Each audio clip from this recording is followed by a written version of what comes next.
Pero din yung makakarating kay Mendoza to. Okay, sir. Sige na. Mendoza, Sir. kumusta yung mission nyo? Nahuli nyo ba si Tanggol? Hindi, sir.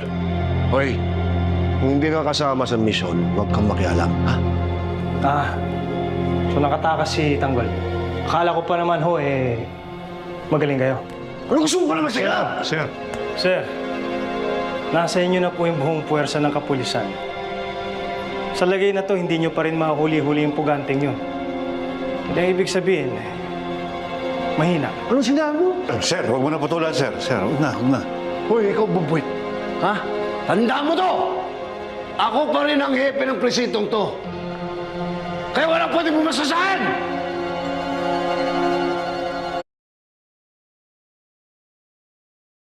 Mag-imbestiga at magmanman kayo sa mga lugar kung saan namataan si Tanggol. Magtanong-tanong kayo kung saan to pwede magtago. Isa-isahin nyo na rin yung sementeryo. Dahil nakakasiguro ako, ililibing ni Tanggol ang lolo niya. Understood? Anong ibig sabihin nito?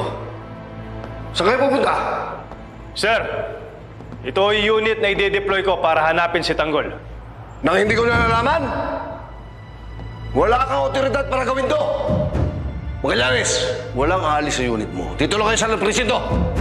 Sir, yes, sir. Magallanes, deploy your unit right now! And I want results immediately. Yes, sir. Ako ang hepe ng presintong to! Ako dapat masusunod! Kapag umalis kayo, hindi na kayo makakabalik. Kakasuhan ko kayong lahat ng insubordination! Sir, mawalang galang lang po.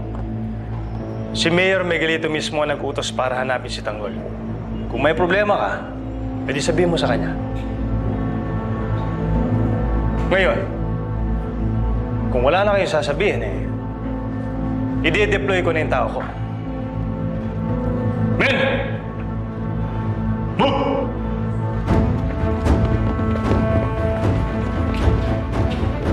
Akala mo, hindi ko alam yung ginagawa mo, Victorino. Magkakamatahin mo na tayo bago mo makuha sa akin itong presintong to. Sir, walang personalan. Trabaho lang.